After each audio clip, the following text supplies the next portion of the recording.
दर्शकवृन्द नमस्कार। आफ्नै पार्टी एमाले नेतृत्वको सरकारलाई विश्वासको मत दिन संसदमा अनुपस्थित माधव कुमार नेपाल र उनको समूह अब पार्टीमै रहने सम्भावना लगभग सकिएको छ।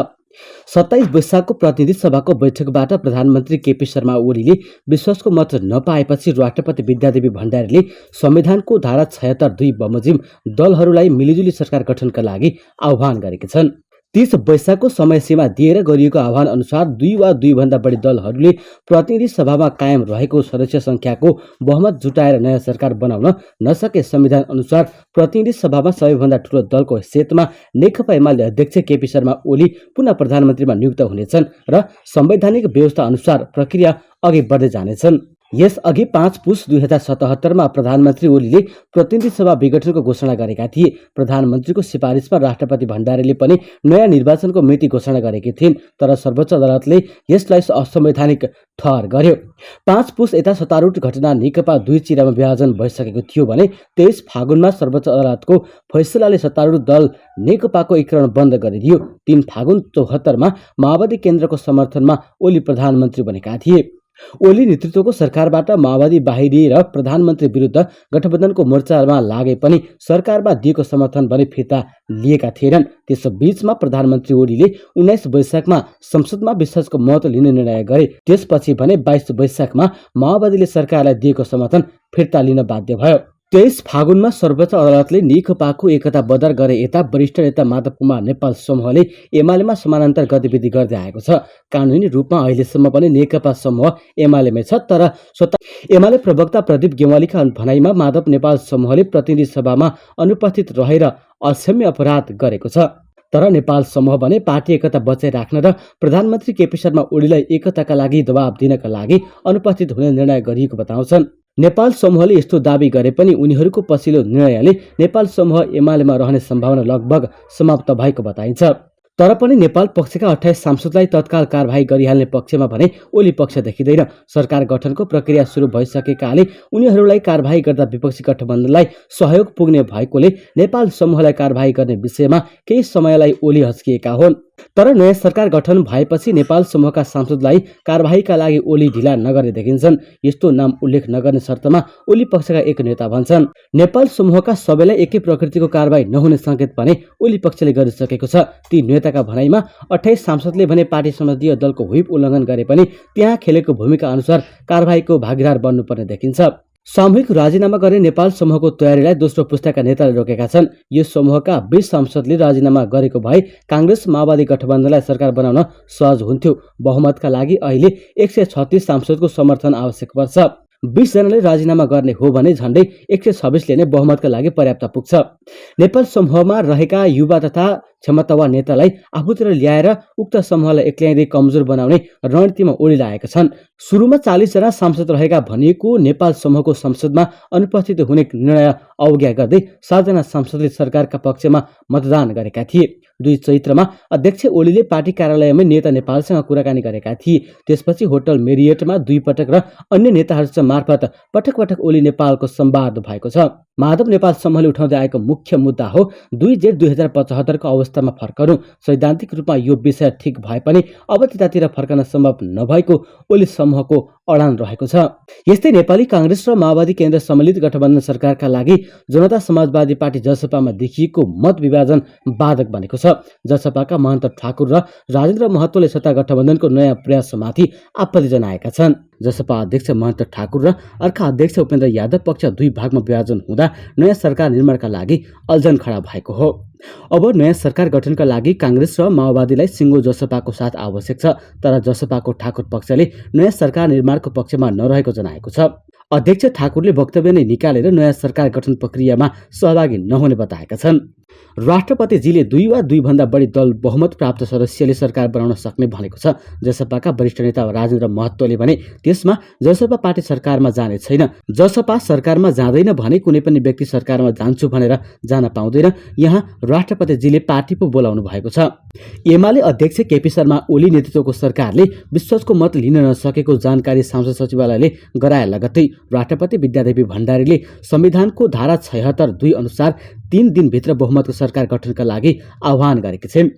संविधानको धारा 76(2) राष्ट्रपतिले प्रतिनिधि सभामा प्रतिनिधित्व गर्ने 2 वा 2 भन्दा बढी दलहरूको समर्थनमा बहुमत प्राप्त गर्न सक्ने प्रतिनिधि सभाको सदस्यलाई प्रधानमन्त्री नियुक्त गर्नुपर्ने व्यवस्था छ।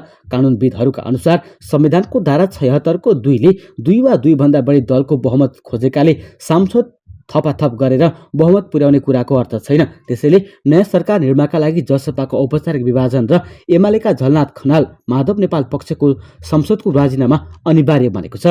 3 दिनभित्र जसपाको औपचारिक विभाजन सम्भव नभएको जसपा वरिष्ठ नेता राजेन्द्र महतोले बताएका छन्। उपेन्द्र यादवको मात्र हस्ताक्षर गरेर गठबन्धन सरकार निर्माण नहुने महतोले जिकिर गरेका छन्। जसपा एउटा पार्टी हो, कुनै पनि व्यक्ति सरकारमा जान्छु भनेर विज्ञप्ति निकाल्दैमा कसरी सरकार बन्छ? उपेन्द्र यादव भनेको दल होइन, जसपा प्रत्येक अध्यक्ष दल हो। म यो गर्छु भन्न पाउँदैन। त्यसो हो भने जो प्रथम अध्यक्षले लिने निर्णय नै पार्टीको आधिकारिक लाइन हुन्छ, उनले भनेका छन्। वैकल्पिक शक्ति निर्माणमा जुटेका जसपा हजारौं कार्यकर्ता उपेन्द्र यादवलाई कुर्सी दिलाउन पार्टी विभाजन गर्ने पक्षमा नरहेको महतोको भनाइ छ। कांग्रेस सभापति शेरबहादुर देउवाले सरकार बनाउन नसक्ने पनि महतोले दाबी गरे। देउवाजी सरकार बनाउन सक्नुहुन्न, राष्ट्रपतिजीलाई पार्टी चाहिएको हो। म फेरि पनि भन्छु, जसपा सरकारमा जाँदैन, उनले भनेका छन्। महतोका अनुसार जसपा सरकारमा नजाने र कुनै गठबन्धनमा सामेल नहुने कुरा प्रथम अध्यक्ष महेन्द्र ठाकुरले राष्ट्रपतिलाई लेखेर दिनेछन्। त्यसपछि गठबन्धनको सरकार बनाउने खेल खत्तम हुने उनको दाबी छ। यस्तै उपेन्द्र यादवको सत्ता मोहका कारण पार्टी विभाजनको डिलमा पुगेका महतोको भनाइ छ। तर उनले आफ्नो तागत रहेसम्म पार्टी विभाजन रोक्न लागि पर्ने बताएका छन्। उपेन्द्र यादवले पार्टी निर्णय विपरीत काम गरेमा उनलाई पार्टीबाट निस्कन समेत हुने बताएका छन्। उनले भने पार्टी फडुवालाई हामी पार्टीभित्र राख्दैनौँ, यसका लागि हामीले पार्टी एकता थोरै गरेको हो भन्दै प्रश्न गरेका छन्। यता नेपालको संवैधानिक व्यवस्था अनुसार वर्तमान प्रधानमन्त्री केपी शर्मा ओलीले प्रतिनिधि सभाबाट विश्वासको मत प्राप्त गर्न सकेनन्। अहिले सरकार नेपालको संविधानको धारा 76(1) बमोजिम प्रतिनिधि सभामा बहुमत प्राप्त संसदीय दलको नेतालाई प्रधानमन्त्री नियुक्त गर्न सकिने व्यवस्था अनुसार बनेको थियो। विश्वासको मत लिन नसकेपछि बहुमतको सरकार काम चलाउको अवस्थामा पुगेको छ। प्रधानमन्त्रीले आफूलाई सरकार सञ्चालनमा कठिनाई भएपछि नेपालको संविधानको धारा 100 को उपधारा 1 बमोजिम सोमबार प्रतिनिधि सभामा विश्वासको मत प्रस्ताव राख्नु भएको थियो। उहाँका पक्षमा 93, विपक्षमा 124 र तटस्थमा 15 मत परेको थियो। संविधानको धारा 100 को उपधारा 3 बमोजिम विश्वासको मत प्राप्त गर्न नसकेपछि प्रधानमन्त्री पदमुक्त हुने व्यवस्था छ। नेपालको संविधान धारा 77 मा प्रधानमन्त्री तथा मन्त्रीको पद रिक्त हुने अवस्था अन्तर्गत 1 ख मा नेपालको संविधानको धारा 100 बमोजिम विश्वासको प्रस्ताव पारित हुन नसकेमा वा निज विरुद्ध अविश्वासको प्रस्ताव पारित भएमा भन्ने व्यवस्था छ। संवैधानिक व्यवस्था अनुसार धारा 77(3) बमोजिम काम चलाउ सरकार बनेको छ। अब संविधानको 76(2) बमोजिम 30 दिनभित्र संसदले नियुक्त सरकार दिनुपर्नेछ। अब राष्ट्रपति विद्यादेवी भण्डारीले संविधानको धारा 76 को उपधारा 2 अनुसार सरकार गठन गर्न आह्वान गरेपछि नयाँ सरकार बनाउने कसरत सुरु भएको छ। धारा 76 मा मन्त्री परिषद गठन सम्बन्धी व्यवस्था छ। धारा 2 उपधारा 1 बमोजिम प्रतिनिधि सभामा कुनै पनि दलको स्पष्ट बहुमत नरहेका अवस्थामा प्रतिनिधि सभामा प्रतिनिधित्व गर्ने 2 वा 2 भन्दा बढी दलका समर्थनमा बहुमत प्राप्त गर्न सक्ने प्रतिनिधि सभा सदस्यलाई राष्ट्रपतिले प्रधानमन्त्री नियुक्त गर्ने व्यवस्था रहेको छ। उक्त व्यवस्था अनुसार प्रतिनिधि सभामा अहिले कायम रहेका 271 सदस्य मध्ये 136 पुर्याउनु पर्ने हुन्छ। अहिले विश्वासको मत नदिने 124 छन्। बहुमतका लागि थप 12 मत आवश्यक पर्छ। धारा 76 को 4 उपधारा 2 वा 3 बमोजिम नियुक्त प्रधानमन्त्रीले आफू नियुक्त भएको मितिले 30 दिनभित्र प्रतिनिधि सभाबाट विश्वासको मत प्राप्त गर्नुपर्ने हुन्छ। यदि सो अवस्थामा पनि सरकार बन्न सकेन भने तेस्रो चरणमा संविधानको धारा 76 को 3 बमोजिम प्रतिनिधि सभाको निर्वाचनको अन्तिम परिणाम घोषणा भएको मितिले 30 दिनभित्र उपधारा 2 बमोजिम प्रधानमन्त्री नियुक्त हुन सक्ने अवस्थामा नभएमा वा त्यसरी नियुक्त प्रधानमन्त्रीले उपधारा 4 बमोजिम विश्वासको मत प्राप्त गर्न नसकेमा राष्ट्रपतिले प्रतिनिधि सभामा सबैभन्दा बढी सदस्य भएको दलको संसदीय दलको नेतालाई प्रधानमन्त्री नियुक्त गर्ने संवैधानिक व्यवस्था छ। प्रतिनिधि सभामा विश्वासको मत पाउन नसके प्रधानमन्त्री ओली पदमुक्त भएसँगै नयाँ सरकार गठनको बाटो खोलेको छ। सरकारको संविधानको धारा 76 मा मन्त्री परिषद गठन सम्बन्धी व्यवस्था छ।